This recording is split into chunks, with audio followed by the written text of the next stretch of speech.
السلام عليكم ورحمة الله وبركاته. صباح الخير، صباح الفل على أحلى وأجمل مشتركين ومشاهدين القناة. ورجعنا لكم بفيديو تاني من سلكتكم وموضوع مهم ويخص كل مربي الحمام.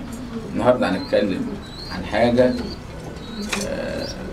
جاء وقتها ولازم نستعملها، وحاجة مهمة جدا، وإن شاء الله تستفادوا من أول فيديو لآخر فيديو بالمعلومات الموجودة فيه. تابعوني لآخر الفيديو إن شاء الله. النهاردة موضوعنا هنتكلم عن دواء الجنتيانا. دواء الجنتيانا أو المسة الزرقاء. إيه أهم معلوماتنا عن الدواء ده؟ هنتكلمه بالتفصيل ونعرفه كل حاجة. دواء الجنتيانا هو عبارة عن مجموعة من الأملاح اللي لها القدرة على التخلص من أي ميكروب بكتيري، طفيلي، فطري، فيروسي. مجموعة أملاح لها القدرة على القضاء على أي ميكروب. طبعا احنا عارفين الميكروبات لها صور مختلفة ولها أشكال مختلفة، وكل ميكروب وليه شكله وليه خصائصه، فيا ريت نعرفه ونفرقه ما بين الميكروبات اللي بتسيب الحمام عشان نشخص صح. الجنتيانا ده بيقضي لي على كل الميكروبات ان كان خارجيا، وهنتكلم انا بستعمله داخليا ازاي. طبعا يعتبر جزء من علاج الجدري وبيمنع حدوث الجدري، لكن مش اقدر اعالج بيه الجدري بس. الجدري بيبقى داخلي وخارجي، فانا لو هنستخدم الجنتيانا او المسة الزرقاء لازم ادي حاجة عشان اقضي على الجدري داخل فرد الحمام. عندنا زي اللاميفين. اللاميفين ده بشري، في منه مرهم وفي منه بشري. لو انا هنستخدم الجنتيانا يبقى بلاش استخدم المرهم بتاع اللاميفين واوفر، واشتغل باللاميفين الاقراص نص برشامة لمدة 4 أيام مع المسة الزرقاء. لو انا حطيت المسة الزرقاء دي في المية بنسبة معينة ما تزيدش عن 2 سم على اللتر، كده بمنع حدوث الجدري من الاساس. مطهر كويس جدا، قاتل الميكروبات زي ما احنا قلنا. اي ميكروب فيروسي او بكتيري او طفيلي او فطري، الجنتيانا ممتازة جدا تقضي على الميكروبات بجميع انواعها. فبحط 2 سم على اللتر في المية وما بيجراش حاجة. لو اسيبه يوم واتنين مش هيجرى له حاجة باستمرار، وخصوصا في الجو الحر والوقت الحر ودخول الحشرات والناموس ومشاكل الأمراض ومشاكل أي مرض كان معوي أو تنفسي أو طفيلي أو فطري. الجنتيانا كويسة كل الأمراض.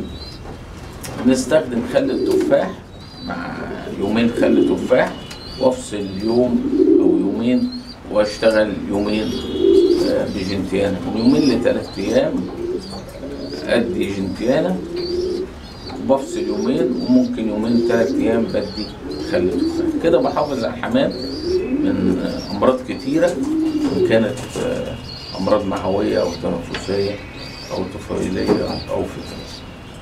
كده هننسى الجدري. لو انا هشتغل بيه من الاساس مش هيجي الحمام جدري، مع الكلام اللي احنا قلناه على الافومات والظهور وهو صغير بندهنه بالافومات، وسبق وشرحنا الكلام ده. يبقى الجنتيانا كويسة جدا قضاء على اي عدوى فطرية بتصيب الجلد عند الحمام. في حاجات التهابات في الجلد، ورم تورم في الجلد عند الحمام، الجنتيانا بحطها خارجيا على الورم او الالتهاب او الجروح او الدمامل او الخراريج اللي زي بيطلع في الجدر. نفترض جال الحمام جدري، بحط على الاماكن دي عندي جنتيانا موجودة على شكل كده قطارة، في منها سبراي بخاخة، في منها البيطري والبشري، رخيصة 100 مللي ب10 جنيه. يبقى انا لو هحط 2 سم على اللتر في المية يبقى انا مش هيكلفني كتير، وفي نفس الوقت بريح دماغي من امراض كتيرة وامراض السيل.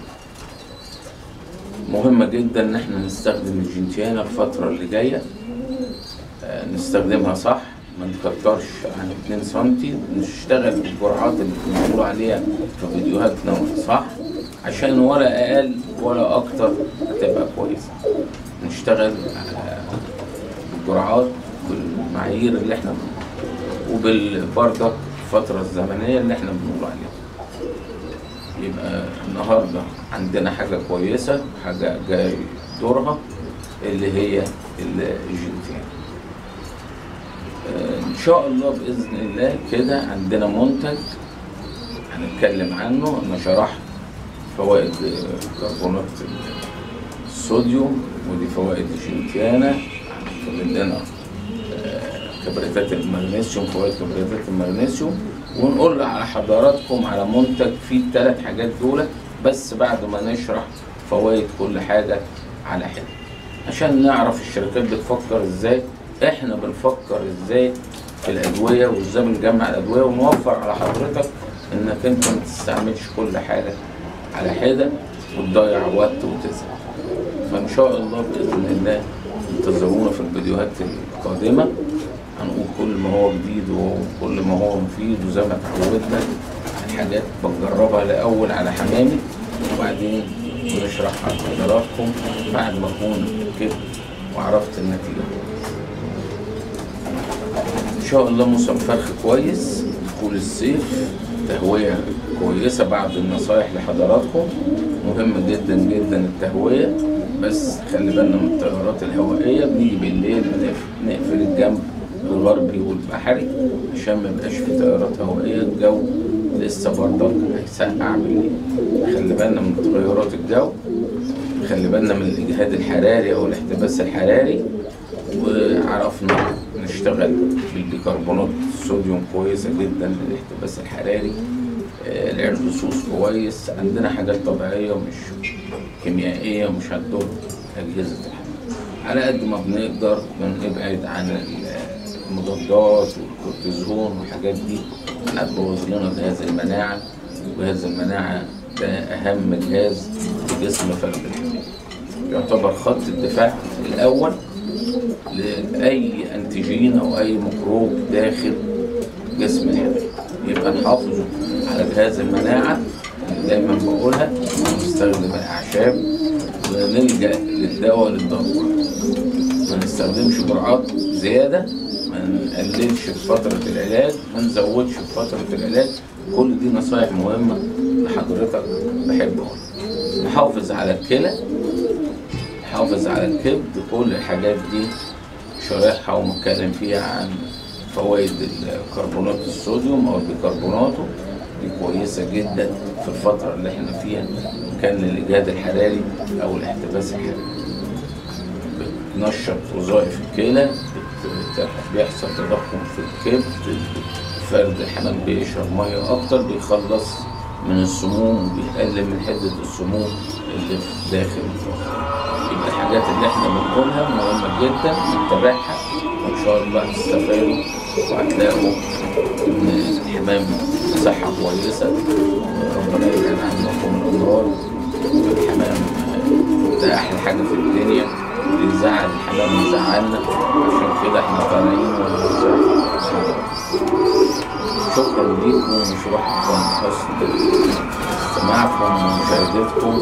بحب اشكر كل الساده المصريين المغتربين خارج مصر، بحب اقول لهم رمضان كريم عليكم، والاخوه المغتربين المصريين والاخوه العرب. بشكركم على تعليقاتكم الجميله وشعوركم الطيب.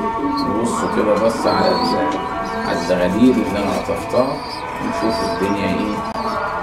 باذن الله نلقاكم في الفيديو القادم على خير، موضوع جديد وموضوع جميل. ما تنساش تشترك في القناه وتفعل الجرس عشان يوصلك كل ما هو جديد في قناه ابطال حمام النشء والاحتراف في الفرد. يا سلام.